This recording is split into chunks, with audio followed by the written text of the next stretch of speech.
Hello, and welcome to another episode of The Soul of Business with Blaine Bartlett. I am your host, Blaine Bartlett. And folks, today I want to talk about entrepreneurship. I mean, the whole focus of The Soul of Business is kind of that esprit that gives light and life to an organization. And every organization starts with a kernel of a dream in some way, shape, or form. And entrepreneurship, my dad was an entrepreneur. I think he had 8 different businesses that he started when I was growing up. And he was successful in the vast majority of them. There were a couple that were a bit of a struggle, but all of them had struggle involved in it as they were migrating towards where he eventually sold them and moved on to something else. But my dad loved to build. He loved to just do something, an idea, and then just spark it and see where the flame led. And the guest that I've got on the show today, Paul Barron, is an entrepreneur. As a matter of fact, he teaches entrepreneurship. He's a mentor to entrepreneurs. I'm going to just kind of touch on a couple of things here. He's a mentor to business owners and students at the University of North Carolina in Wilmington, and at the university's Center for Innovation and Entrepreneurship. And when something came across my email the other day about Paul, it was an invitation to have him on the podcast. I looked at what was there and I went, I got to have this guy on. I mean, this is somebody that doesn't just know about entrepreneurship from a theoretical perspective. This is somebody that's actually lived it. And he's also an extraordinary speaker. He's very erudite. So he can convey an idea very well. And he's got a product here. We'll talk about that, but that's not the real reason I wanted to have him on. He's got a product here that I think is fascinating because I'm always intrigued by novel ideas. But I want to just welcome, first of all, Paul Barron to the show. Paul, welcome. It's good to have you. Thanks so much for the background, not only your personal background, leading to potentially your history of entrepreneurship, but also the introduction. I appreciate that. Thank you. Absolutely, my pleasure. And this idea of entrepreneurship, I want to kind of frame it within a question. Before we started recording here, I said that there's a question that I typically ask of my guests here, and this is a perfect opportunity for this. In the framework of entrepreneurship, when you hear the term the soul of business, or we even consider the idea of the soul of business, what does that bring up for you? Well, I think anytime you talk about the soul of anything, you have to talk about what drives a passion, what drives a person to do what they're doing. And hopefully then that finds itself into the culture that you create for yourself, for your employees, for your vendors, for your customers. That's what really drives not only the success of a business and its potential path, and hopefully it meets the goals that you set out, but also gives you the ability to recognize those pivot points, which are also going to be necessary in the path of any business. And so that soul, which I think is a great word and a great question to start off a conversation, really lies in, what is it that drives you? What is it that creates your passion? It got me to where I am not only today, but where I've been for, I know I only look 20 years old, but I've got about 70 years behind me. So I've had this rodeo. My background could not be any more opposite than yours in terms of the inspiration and direction you got from the way you described your parenting. Your father was an entrepreneur, had several different businesses. Mine were anything but. They both worked for the same company for 40 years. Drove in me the vision of security and going into something, whether it be teaching, civil service, military service, whatever it was that would provide that kind of stability and background. Many of us know today that doesn't exist in many businesses. It's very rare to find somebody that's been with a company other than perhaps civil service for and even that included these days for 20, 30, 40 years. Most people do transition several times in their career paths, but maybe it was because they were so totally focused on a single entity that they represented through their professional careers. Both my mother and father did work, and they provided well for me and my sister. But at the same time, they also provided me with the desire not to do what they did. And so Interesting how that works. but it worked out. It worked out for them. It worked out for my family, and it's working out for me today. Right. You know, when you talk about it in that way, I mean, we do have, I mean, just as you describe it, different families of origin stories that come to mind here. And I was watching a show on Netflix the other day, my wife and I, and it was about Arnold Schwarzenegger, and then the title of the show was Arnold. I recently saw that. Fascinating show for me, and I didn't know. I mean, I knew a little bit about his history, but what was intriguing to me, and you talk about drive and desire.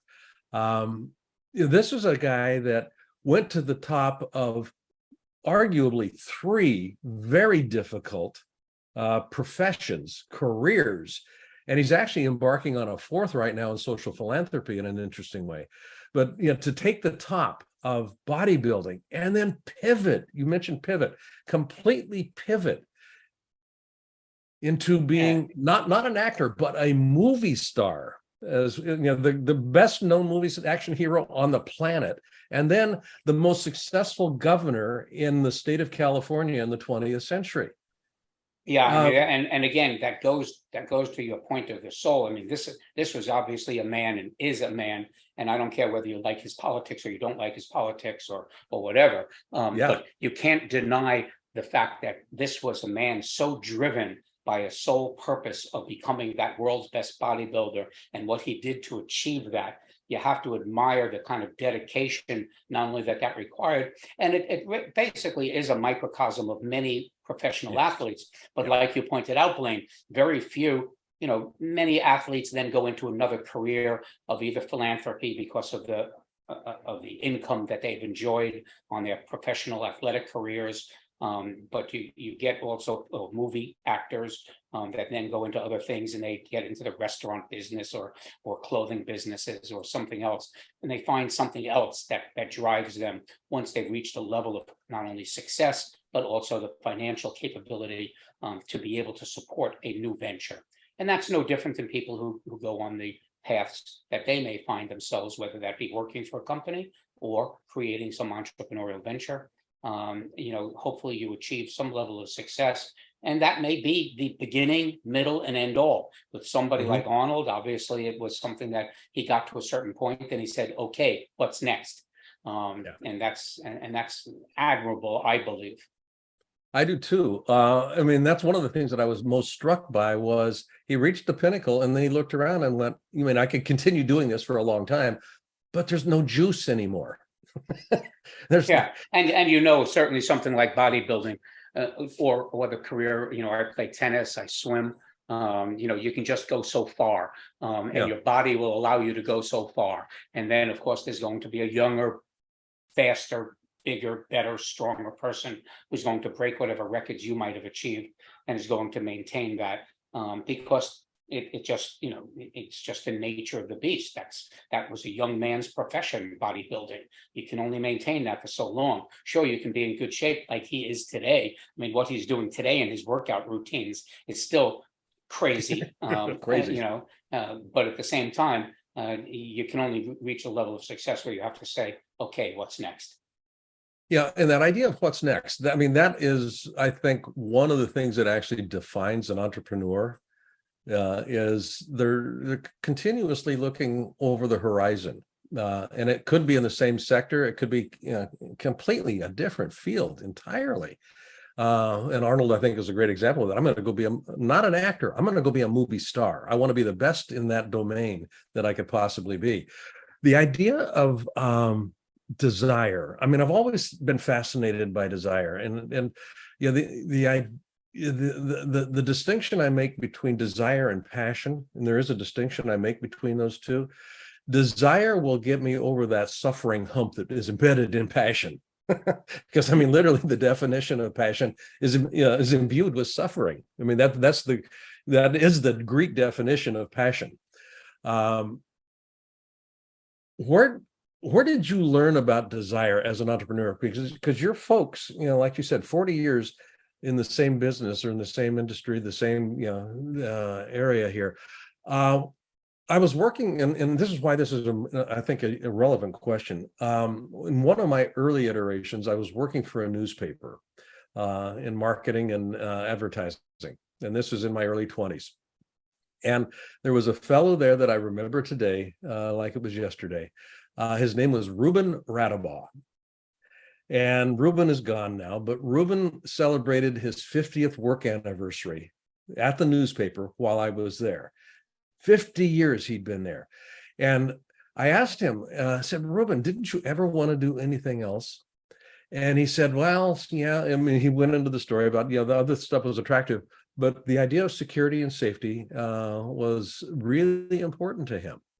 And that, in my mind at that point in time, I went, yeah, how much of Ruben did not get to live because security and safety became kind of the metric by which he gauged what he was doing. And for me, desire is equivalent to I usually, not going to use the word passion here, but it's that drive of living, and this is where the soul, kind of comes up. Yeah, well, you never know what's on the other side of the door if you don't open it. That's for sure. But at the same time, God bless the people who have found something that fulfills them, and if that is something that they can manage and maintain on a day-to-day basis, whether it be for them or for their children, their family, that's something that is also an external force that people have to reckon with, and the importance of that in their lives. I won't say I was fortunate that I didn't have children. My wife and I have a two-legged variety. We were unable to have two-legged variety children, so we have four-legged children. And while they don't ask for the car keys and there's no college fund associated with them, they still have some obligations in their health care. And when we travel, we have to consider taking them, and that alters things. We just got back from a 2-week trip from North Carolina to New York, where we drive with the dogs, and it's limiting factors. Every choice you make, whether it be a career choice or a personal choice of that nature, is dictated by your circumstances, and hopefully, you find fulfillment and the pleasure in those decisions. And if you don't, there's the trite phrase, which I don't like using these types of phrases, but often they're appropriate. They say if you love what you're doing, you'll never work a day in your life.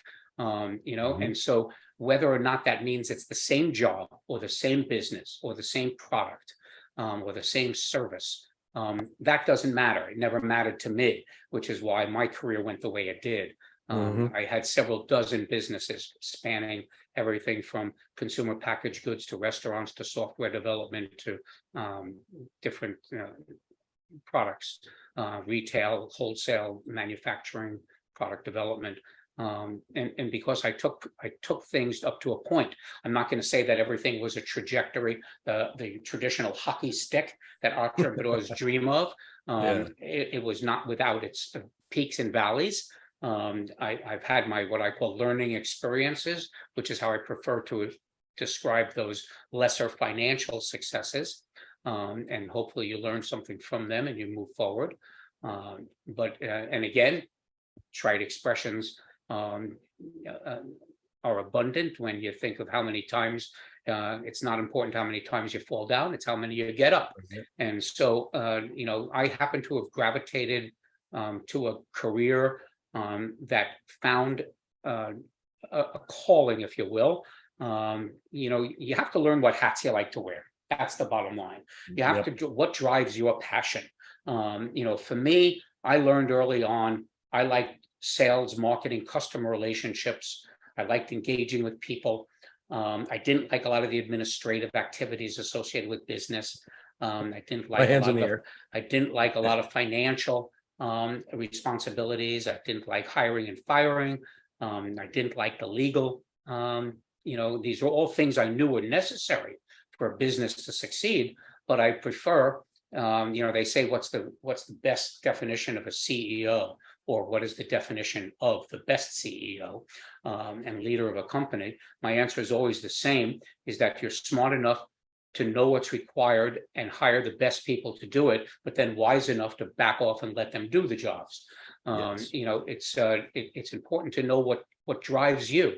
For me, it was, as I said, the sales and marketing and the customer relationships, strategic alliances, things like that would help a business grow and find revenue and find its path.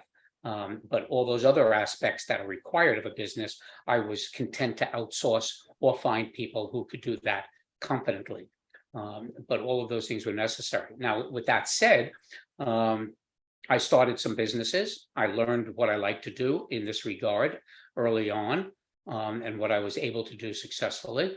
And then I developed some type of a reputation that came out of a relationship I had with a Russian company for 12 years, representing their products here in the United States. All current politics aside, Russian people are wonderful people. Yeah. Generally, they had a wonderful technology in audio, video, and navigation system technologies I was actually a competitor of theirs, working for an American company. Their technology was far superior at the time. I'm going back about 30 years or so. And invariably, I was winning deals that they could not win. And even though their technology was better than what I was representing for an American company, and we were frenemies, I guess is the right phrase. After a trade show, we'd sit down, we'd have a couple of drinks, and boy, those boys could drink their vodka, and yes, so we'd have a cocktail together, and invariably the conversation went around to, "Hey, Paul, congratulations! I heard you landed that deal with Motorola or whoever it was." And they said, "I got to ask. We both know our technology is better. How did you close that deal?" And we couldn't. And I said to them very matter-of-factly, and this was no disrespect to their culture or their heritage, it was just a statement of fact. My answer was, "You're Russian and I'm not." And the reason for stating it that succinctly was that American companies like to do business with American people that spoke their language, that understand their market, their customers, and it was easier for them to communicate with them and get the support that they wanted. And they were willing to give up a little bit, maybe on the technology side or the cost side or some other factors that can be enhanced, embellished, or fill in the gap, so to speak, down the road. But at least they were working with somebody that spoke their language. And I don't mean just literally, but culturally as well. Well, that was a relationship that began because they made me an offer I couldn't refuse, and they hired me, and away from the company that I had represented. And it was a wonderful relationship. It lasted about 12 years. I was representing again products that had a much wider range of that gave me the passion I needed to deliver the technologies that got me up each day. But after 12 years, it was a long time. It was the longest time I had spent with any company then and since. And I had pretty much exhausted everything I could for them to grow their business here in the United States. And it was time to move on.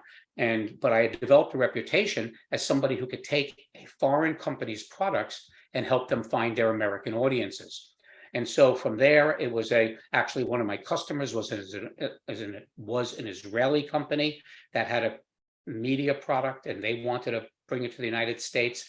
That turned out to be a horrible product, and I told them I didn't really believe in it, couldn't really see its value for this audience that they wanted, and so that was a short-lived gig. But then there was a Austrian baby bottle manufacturer that asked me to help them find the retail and wholesale sources in the United States for an innovative design. And that's really was one of, in addition to the experience with the Russian vendor, which was technology, this then put me into a consumer packaged good kind of product. And all that was really important to me, the common thread, is that there was innovation. There was something that separated it from what was readily available.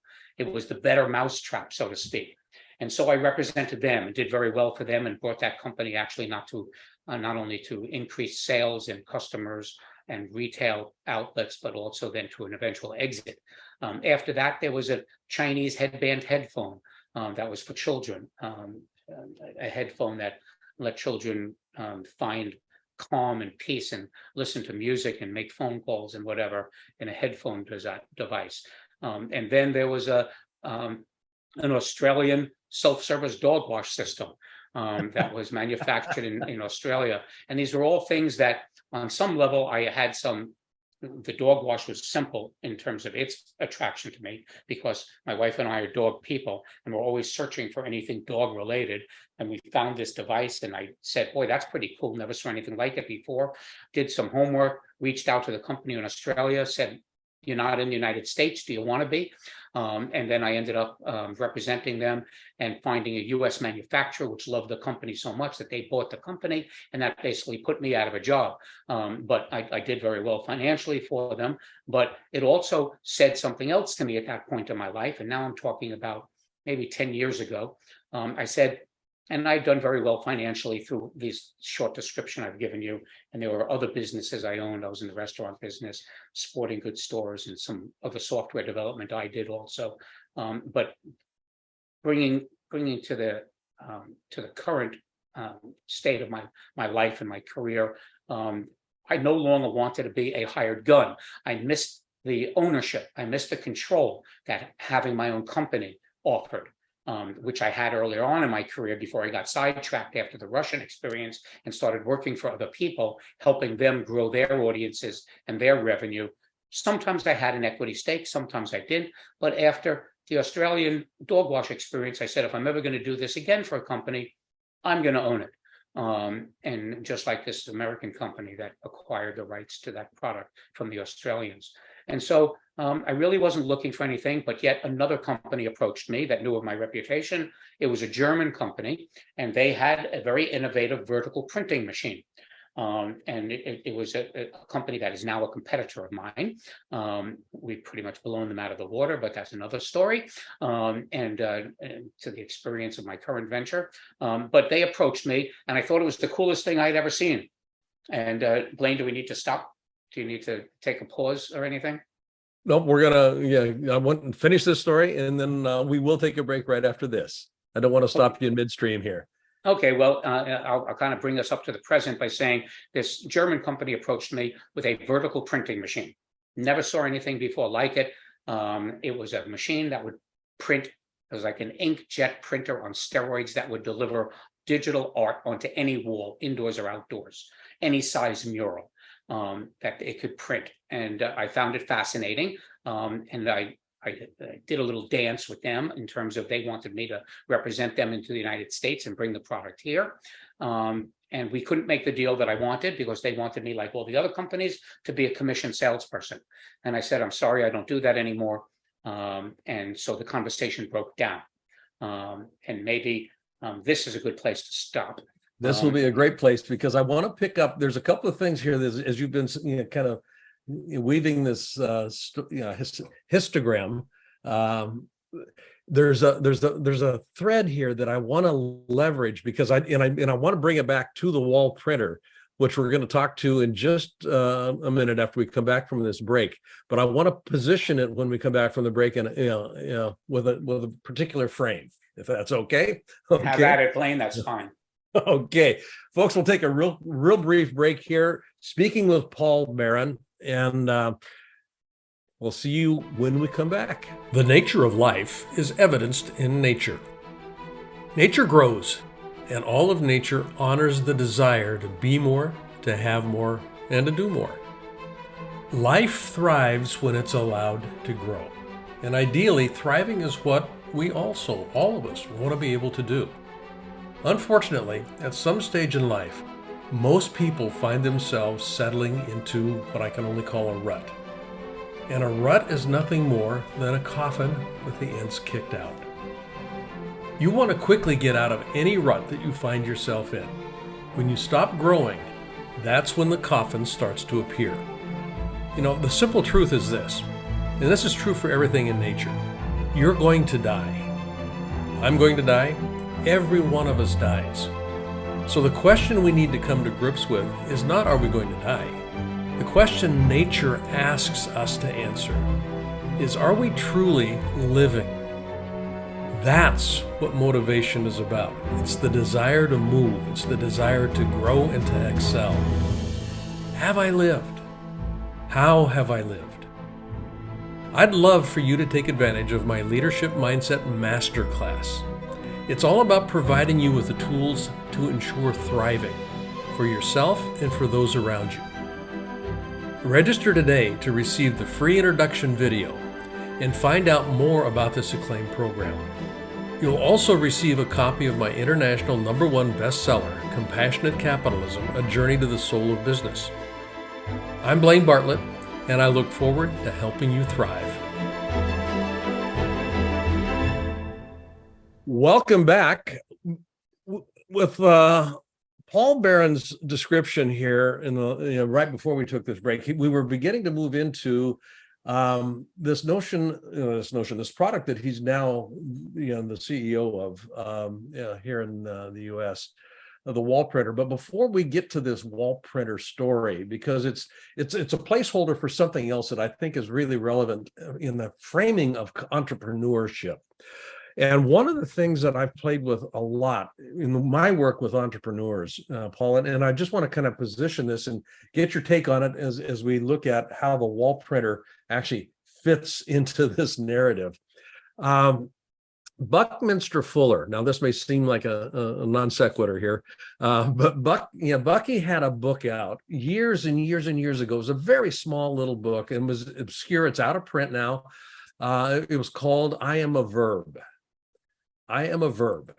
And the idea behind this was that the verb is the action part of any story. The verb is you can't create anything without a verb in play. And an entrepreneur, if an entrepreneur can land on what's the verb that best describes who they are, it allows them to make sense of a whole lot of opportunities.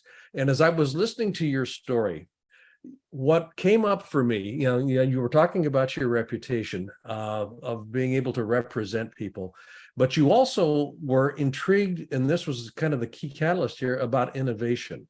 So there was the representing and the innovation piece that was in place there. And the verb that I was imagining, that would fit for you is I'm a connector. I'm a connector. I look for ways to connect innovative ideas to either an audience or an organization, but that idea of connection spoke very loudly to me as you were speaking here. And first of all, I just want to, that's my assessment. So I'm not going to say it's the truth in any way, shape, or form. But does that fit in any way for you when you think about yourself as a connector? Well, look. Life is about connections. It's about relationships. There's nothing more valuable, nothing that's influenced me and that hopefully I've influenced more than the relationships that I've created and been fortunate enough to have over the years. Again, right. Trite expressions, be nice to the people on the way up. They're the same people you're going to see on the way down. I've been very fortunate to have a strong family and friendships that have supported me, and I don't mean financially. My family, we grew up relatively middle class, didn't really want for anything, but we weren't wealthy by the normal association of what that word might mean. But the people that were in my life from early on, I still have relationships from those connections, if you will, that have started from the time I was born, strong relationships through my college years, people that I see regularly now on almost an annual basis, people that I speak to. There's one gentleman who's as old as I am, 71 years old. We've known each other since we were born, and we talk literally every day. He works for me now. He was retired, and I brought him out of retirement to come work for me as my PR manager. But at the same time, the connections you make over the years, whether in a career path, whether in athletic pursuits, whether social interactions, you never know where they're going to lead. That's the bottom line. You don't know. I always believe in being a trusted resource. Having conversations like this is a pure pleasure to me. I'm not trying to make this a sales pitch for my company. You never know who's listening or who's going to resonate with whose career might be influenced, whose career might influence mine, or whose life path has, some benefit to each other. You can always learn from people, and they can always learn from you. And putting yourself out there, being willing to make those connections, I don't think there's anything more valuable than that, because it's going to come back. It's going to either help you or haunt you during your path. Nobody does it alone. I don't care what you think of. You may come up with that idea. You may be innovative. You may be a great software developer or come up with that better mousetrap. But still, there's going to be other people involved, whether it be the people in the supply chain, vendor cycle, development cycle, sales cycle, whatever, that are going to help you along that path. So yeah, that's really what business and life at its core is all about, are those connections and the relationships. And that's what I found most, I could get most passionate about. It was creating the relationships with potential customers, with the vendors, with the strategic relationships, finding how, even though I taught high school math for 3 years as my very first job out of college, my best equation is 2 + 2 = 5, because I always believe that the sum is greater than the parts. And so that's something that hopefully has helped me along the path that I've taken. And it's led me to, be inquisitive, to do my homework, not to go in with my eyes closed to not only what the possibilities are, but what also the roadblocks might be. And again, that's where we left off pretty much with the German company that had approached me to represent them in the United States. And when that conversation broke down and I hung up with them on our last of several calls, I called to my wife, who's in another room, and I say, in my house, and I say, hey, come take a look at this. Now, invariably, when she hears me say that, she does not come take a look at this. She cuts up my credit cards and then changes the passwords on all my bank accounts, because she goes, oh, Paul's going to invest in something crazy again. But this time she took a look and she said, wow, that's pretty cool.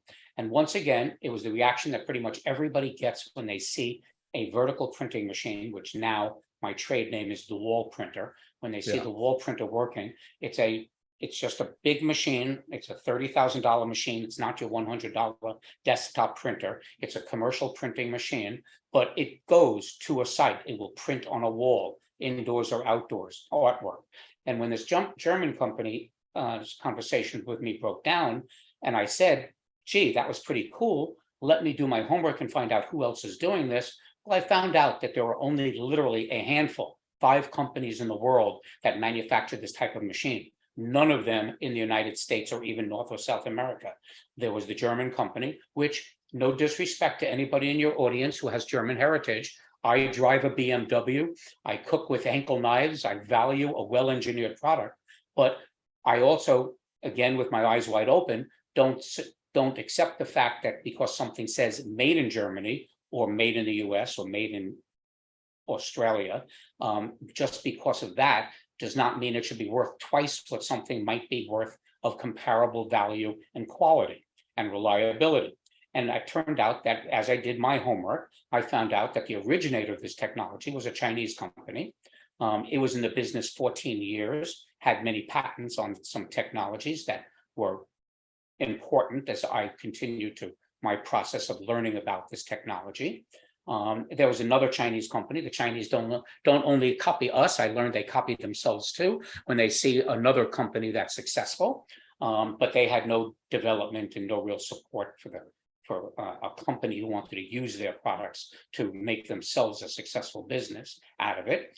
There was an Australian company that had a beautiful website, but had no product. It was a venture-backed company that had no funding. And so I dismissed them. And then there was an Indian company that had a very cute home hobby solution, but it wasn't what I was looking for, which was a commercial quality piece of machinery that would enable people to be in business and create their own entrepreneurial journeys for themselves. That was my goal when I saw this. That was the light bulb that went off in my head. Yeah. How can I create business opportunities for others with something really innovative that nobody's ever seen before?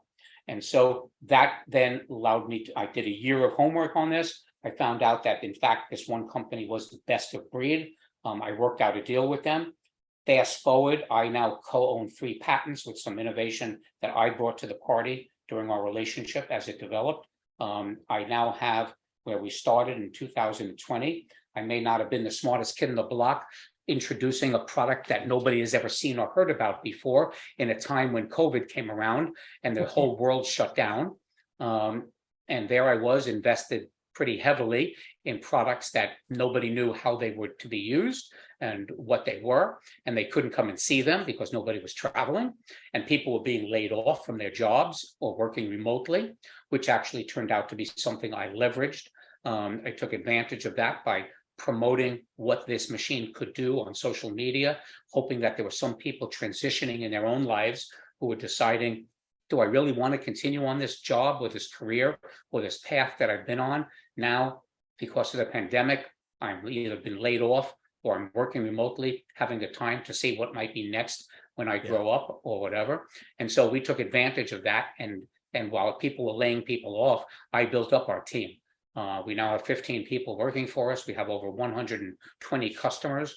We sell 1 to 2 new machines in territories because we do give exclusive territories to people to grow their business without interference by me or anyone else. And that's a feature of our business model. That is, we are not a franchise. I've been in franchising before. Not that I went out and bought myself a Dunkin' Donuts or a McDonald's, but I provided technology to franchise systems in a past life. And I knew I did not want this to be a franchise system. I wanted people to create their own brand, their own logo. Many of our customers have an existing business like painters or photographers or general contractors, and they use this for add-on revenue to mine their current customers for additional revenue. So anyway, we've been growing steadily. It's a fun ride. I've got a wonderful staff supporting this. We're creating entrepreneurial opportunities for others throughout North and South America. I control sales and the product development and the support and training and supplies. We manufacture our own inks and many of the components of the machine today. And we sell to Canada, the United States, Central America, Mexico, South America, the Caribbean. And we have, as I mentioned, about 125 customers as of today. That's awesome. And you've just spoken about how that verb. Yeah, you're looking for connections. Yeah, and that, I mean, again, that's just my bias is that I'm looking and listening. But you have learned how to leverage that ability, I think, extraordinarily well. And it shows up in the way as an entrepreneur, you have been able to transition very successfully from it's a pretty eclectic mix of products and services. Yeah, well, it's important to listen to people. Yeah, it's important to understand what their hopes and dreams are.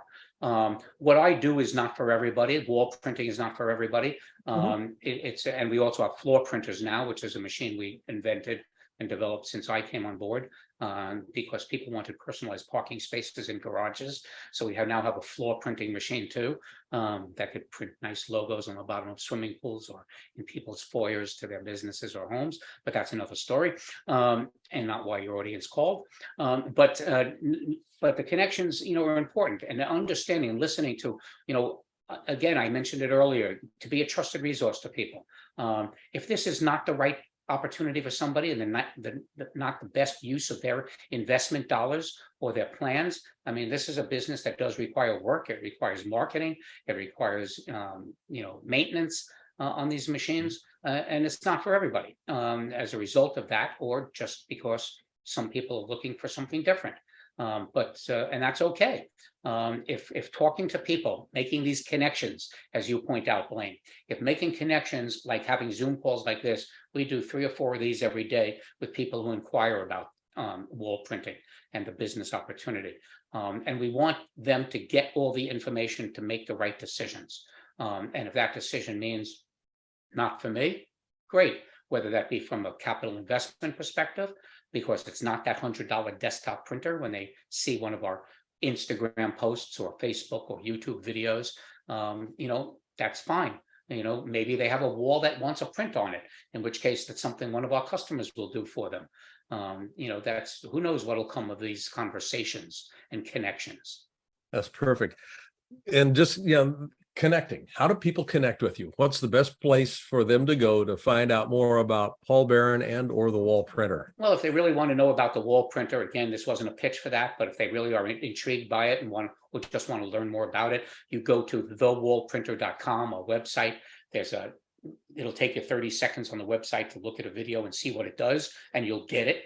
If you want to learn more about it, you fill out the contact form. But if you want to connect with me for any reason, love talking to people, like making those connections, Blaine, as you've described, go to LinkedIn. Not an advertisement for LinkedIn, but it is a good professional network to find like-minded people or people that may provide you with a path that you didn't think about or a product you didn't think about. So you could find me, Paul Barron, on LinkedIn, and feel free to connect with me. I'm happy to do that. Great. Paul, I want to thank you for being just an extraordinary guest. You have been a wealth of information, and the experiences that you share are really a rich tapestry. And I want to thank you very specifically for your willingness just to share who you are and what you bring to the table. It's extraordinary. Well, and thanks, folks, Blaine. I appreciate what you're doing, bringing people the opportunity to learn more from others. Thank you. Thank you.